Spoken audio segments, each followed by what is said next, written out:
రెట్టిగా డిబేట్లో పార్టిసిపేట్ చేయడానికి ప్రముఖ రాజకీయ సామాజిక విశ్లేషకులు అందే సత్యం గారు మనతో జాయిన్ అవుతున్నారు. అండ్ అలాగే బీజేపీ నాయకులు ఆచారి గారు అండ్ బీఆర్ఎస్ మాజీ ఎమ్మెల్యే బొల్ల మల్లయ్య యాదవ్ గారు, అలాగే కాంగ్రెస్ నాయకులు డాక్టర్ లింగం యాదవ్ గారు జాయిన్ అవుతున్నారు. నమస్కారం అండి అందరికీ. రైట్, ముందుగా లింగం యాదవ్ గారు మీతో స్టార్ట్ చేస్తాం. సో ఈ నెల 30న ఆగస్టు 30 నుంచి అసెంబ్లీ సమావేశాలకు కాంగ్రెస్ ప్రభుత్వం సిద్ధమవుతున్నట్టుగా సమాచారం. అయితే ఈ సమావేశాల్లో మెయిన్ ఎజెండాగా ఇటు కాళేశ్వరం రిపోర్టుపై టేబుల్ పైన చర్చించాలి అని ప్రభుత్వం కూడా పట్టుబడుతోంది. దానికి సంబంధించినటువంటి అస్త్రశస్త్రాలు సిద్ధం చేసుకుంటూ ఉన్నటువంటి నేపథ్యంలో అది ఒక అంశంగా ఉంది. అలాగే బీసీ రిజర్వేషన్ల అంశం గురించి అది ఒక ఎజెండాగా, అండ్ ఫిరాయింపుదారులకు నోటీసుల అంశం ఒకటి, ప్లస్ ఓటు చోరీ, వీటన్నింటిపై ఈసారి అసెంబ్లీలో అధికార ప్రతిపక్షాల మధ్య ఒక చిన్నపాటి యుద్ధమే జరగబోతోంది అనేది అనిపిస్తూ ఉంది. సో ఏంటి ఎజెండా? గుడ్ ఈవినింగ్ అండి. ముందుగా మీకు రాజ్ న్యూస్ ప్రేక్షకులకు, అదే విధంగా పెద్దలు కోపాన్స్లు అందరికి కూడా very good evening. Yes, definite కూడా ఇవాళ కాంగ్రెస్ ప్రజాప్రభుత్వం గౌరవనీయ ముఖ్యమంత్రి రేవంత్ రెడ్డి గారి ఆధ్వర్యంలో ఇవాళ అభివృద్ధి, సంక్షేమము, సామాజిక న్యాయమే ధ్యేయంగా ఇవాళ తెలంగాణలో ప్రజాప్రభుత్వం ఏర్పడి 1 సంవత్సరాలుగా మేము చేసినటువంటి అభివృద్ధి కార్యక్రమాలతో పాటు ఏదైతే మేనిఫెస్టోలో హామీ ఇచ్చామో అవి అన్ని కూడా ఒక్కొక్కటిగా ఇవాళ అమలు చేసుకుంటూ వస్తున్నాం. మరి ఆనాడు తెలంగాణ కోసం కొట్లాడినప్పుడు నీళ్లు, నిధులు, నియామకాల పేరు మీద ట్యాగ్ లైన్ తో కొట్లాడితే 10 ఏళ్లు తెలంగాణ రాష్ట్రాన్ని పరిపాలించినటువంటి గత పాలకులు ఏ విధంగా తెలంగాణ ప్రజల కష్టార్జితమైన సొమ్ముని దోచుకొని దాచుకున్నారో ఇవాళ మనందరికి కూడా ఇవాళ తెలుసు. ఒక్కొక్కటిగా వాళ్ళు 10 ఏళ్ల కేసీఆర్ పాలనలో జరిగిన అవినీతి అన్నిటి కూడా ఇవాళ ఒక్కొక్కటిగా బయటపడుతుంది. ఇవాళ ప్రత్యేకించి ఆనాడు నీళ్లు, నిధుల గురించి మాట్లాడితే ఇవాళ 10 ఏళ్లలో వాళ్ళు చేసినటువంటి ఒక్కొక్కటి స్కామ్ అంటే కాదేది అవినీతికి అనర్హం. Land mafia, sand mafia, liquor scam, గొర్రెల స్కామ్, చేపల స్కామ్, టెలిఫోన్ ట్యాపింగ్, విద్యుత్ కొనుగోలు స్కామ్లు, కాళేశ్వరంలో అవినీతి, టెలిఫోన్ అంటే వాళ్ళు ఏది ఒక్కటి వదలకుండా అన్ని అవినీతి చేస్తే ఇవాళ అవినీతి అంతా కూడా ఒక్కొక్కటిగా బయటపడుతుంది. ఇవాళ అవినీతిని కూడా ఎందుకంటే తెలంగాణ ప్రజా ప్రభుత్వం ప్రజలకు జవాబుదారీదారి ఉంటది. డెఫినెట్ కూడా గతంలో ఏం జరిగిందో కూడా చెప్పవలసిన బాధ్యత, అవసరం ఈ ప్రజా ప్రభుత్వం మీద ఉంది. ఎందుకంటే మా మేనిఫెస్టోలోనే మేము ఆనాడు సిటిజన్ చార్టర్ లో పెట్టాం. దానికి అనుగుణంగానే అదే విధంగా ఇవాళ ప్రజాప్రభుత్వం ప్రజలకు అందుబాటులో ఉండుకుంటూ ప్రజలకు డైరెక్ట్ గా ముఖ్యమంత్రి, మంత్రులు ఒక స్వేచ్ఛాయుత వాతావరణంలో ప్రజలను ఎవరైనా కూడా నేరుగా మంత్రుల్ని, ముఖ్యమంత్రిని కలుసుకోవచ్చు, వాళ్ళ సమస్యలు తెలుసుకోవచ్చు. ఇవాళ మేము ఇచ్చినటువంటి గ్యారంటీలు, ఎస్ వాళ్ళు 10 ఏళ్లలో రాష్ట్రాన్ని అప్పుల పాలు చేస్తే అయినా కూడా అప్పులు కట్టుకుంటా, అప్పులకు ఇంట్రెస్ట్ కట్టుకుంటా ఇవాళ ఒకవైపు మేము ఇచ్చినటువంటి గ్యారంటీలు, ఇవాళ రైతు భరోసా అయితేనేమి, రుణమాఫీ అయితేనేమి, ఇవాళ మహిళలకు ఉచిత బస్ ప్రయాణం, 500 రూపాయలకే గ్యాస్ కనెక్షన్, 200 యూనిట్ల వరకు ఉచిత విద్యుత్, అదే విధంగా సన్న బియ్యం, 500 రూపాయల వడ్లకు, సన్న వడ్లకు బోనస్, ఇవాళ ఇంద్రమ్మ ఇండ్లు, అంటే ఇవాళ ఒక్కొక్కటిగా ఇవాళ దాదాపు ఉద్యోగాలు.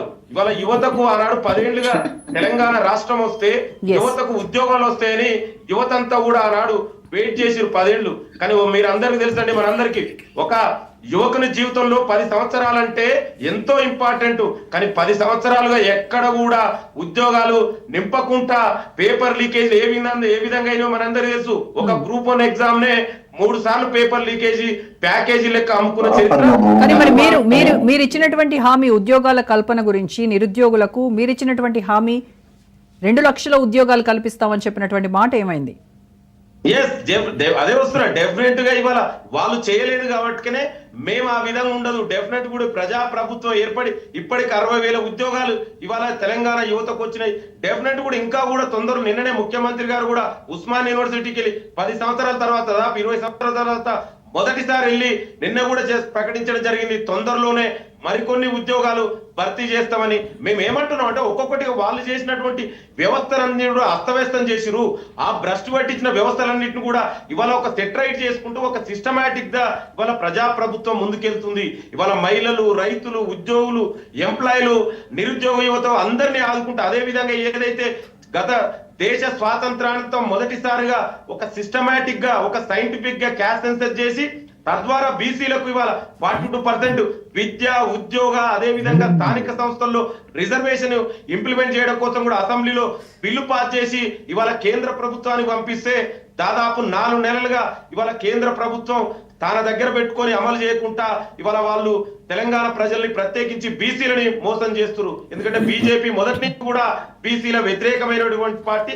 ప్రత్యేకించి నరేంద్ర మోడీ ఆనాడు మండల్ కమిషన్ వ్యతిరేకంగా కమాండో ఉద్యమంలో పాల్గొన్న వ్యక్తి కాబట్టి ఆయనకు బీసీల మీద టెక్నికల్ ఓబీసీ నరేంద్ర మోడీ, ఆయనకు బీసీల మీద ప్రేమ గానీ చిత్తశుద్ధి గానీ లేదు. ఇవాళ ఏదైతే ఇదే వ్యక్తి ఆనాడు ఏమన్నాడు, క్యాసెస్ చెయ్యొద్దు, చేస్తే విడిపోతాం పడిపోతాం అన్నాడు. అయినా కూడా నరేంద్ర మోడీ మెడల్ వంచి ఇవాళ ప్రజాప్రభుత్వం కాంగ్రెస్ పార్టీ దేశవ్యాప్తంగా కూడా రేపు జరగబోయే జనగణలో కులగణన చేస్తున్నామంటే దానికి కారణం తెలంగాణ ప్రజాప్రభుత్వం. అదే విధంగా 4 దశాబ్దాల పైగా ఎస్సీ కేటగరైజేషన్ అపరిష్కృతంగా ఉంటే దాన్ని కూడా పరిష్కరించినటువంటి ఇంప్లిమెంట్ చేసినటువంటి మొదటి రాష్ట్రం కూడా తెలంగాణ ప్రజాప్రభుత్వం. ఇట్లా మేము అన్నింటినీ చేసుకుంటూ ఒకవైపు ఇవాళ వాళ్ళు ఇవన్నీ మీరు మాట్లాడబోయేటువంటి అంశాలన్నీ ఒకవైపు, కానీ మీరు ఇచ్చినటువంటి 6 గ్యారంటీలు ఎన్ని అమలయ్యాయి, ఆ హామీల సంగతి ఏంటి అని ఇటు ప్రతిపక్షాలు మిమ్మల్ని ఖచ్చితంగా నిలదీసేటువంటి ప్రయత్నంలో వాళ్ళ ప్లాన్స్ లో వాళ్ళు ఉన్నారు. సో వీటన్నిటిని ఎదుర్కోవడానికి కాంగ్రెస్ పార్టీ సిద్ధంగా ఉందా?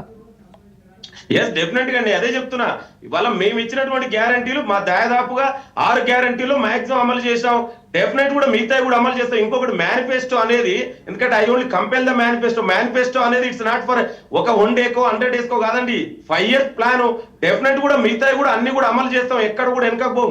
ఇంకొకటి ప్రధాన ప్రతిపక్ష నాయకుడు ఇక్కడ కూడా పెద్దలు ఉన్నారు, ఎమ్మెల్యేగా గతంలో ఎమ్మెల్యే పనిచేసిన వాళ్ళు ఉన్నారు, బీసీ కమిషన్ మెంబర్ గారు ఉన్నారు గతంలో, అదే విధంగా పెద్దలు కూడా ఉన్నారు. మరి ప్రజాస్వామ్యంలో పార్లమెంటరీ ప్రజాస్వామ్యంలో ప్రతిపక్ష నాయకుడు బాధ్యత ఏందండి? అసెంబ్లీకి రాకుండా ఉండడమా? ఇవాళ వాళ్ళు మాట్లాడితే హరీష్ వస్తుండు, కేటీఆర్, అరే హరీష్ కేటీఆర్ ప్రధాన ప్రతిపక్ష నాయకుడు కాదండి. According to Telangana legislative records ప్రకారం ఆయన రావాలి. అందుకే ముఖ్యమంత్రి గారు కూడా చాలా స్పష్టంగా చెప్పారు, మీకు దమ్ముంటే చర్చించడానికి మేము సిద్ధం, మీరు అసెంబ్లీకి రండి. ఎందుకంటే ప్రజాస్వామ్యంలో డిస్కషన్స్ ఎక్కడ జరుగుతాయి? చట్టసభలలో జరుగుతాయి. అందుకే చట్టసభలకు రమ్మంటున్నాం. ఇవాళ మేము గతంలో ముఖ్యమంత్రి గారు కూడా చాలా స్పష్టంగా చెప్పారు. ఇవాళ గతంలో కేసీఆర్ ఏనాడు కూడా అసెంబ్లీని ఎక్కువ రోజులు నడపలే. 10 ఏళ్లలో మీరు కూడా సీనియర్ జర్నలిస్టు, అసెంబ్లీ నడిచినట్టు కూడా ఎవరికి తెలియదు. ఇవాళ మేము అసెంబ్లీ నడుపుతాం, చర్చ పెట్టడానికి సిద్ధం. దమ్ముంటే కేసీఆర్ నువ్వు అసెంబ్లీకి రా, చర్చిద్దాం. 10 ఏళ్లలో మీరేం చేసిర్రు, సంవత్సరంగా మేమేం చేసినాం, అదే విధంగా 11 సంవత్సరాలుగా కేంద్రంలో అధికారంలో ఉన్నటువంటి తెలంగాణకి ఏం చేసింది? ఇవాళ తెలంగాణకు విభజన చట్టంలో ఉన్నటువంటి హామీలు ఇప్పటి వరకు అమలు చేయలే. కనీసం తెలంగాణకు ఒక పాలమూరు రంగారెడ్డికి జాతీయ హోదా ఇవ్వలే, ఒక ఐఏఎం తీసుకురాలే. అదే విధంగా మూసీ రీజన్ వేసుకు ఇప్పటి వరకు బడ్జెట్ లో నిధులు కేటాయించలే. కనీసం మెట్రో 10 సంవత్సరాలుగా మెట్రో ఎక్స్పాన్షన్ జరగలేదండి. ఇవన్నిటి కూడా కారణం బీజేపీ. అందుకే బీజేపీ గాని అదే విధంగా బీఆర్ఎస్ గాని అసెంబ్లీకి వచ్చి మాట్లాడే దమ్ము ధైర్యం కేసీఆర్ కు లేదు, బీజేపీ నాయకులకు లేదు. రైట్ అండి, దీనిపైన మాట్లాడదాం. మల్లయ్య యాదవ్ గారితో మాట్లాడదాం. మల్లయ్య యాదవ్ గారు, ఈసారి జరిగేటువంటి అసెంబ్లీ సమావేశాలకైనా ప్రతిపక్ష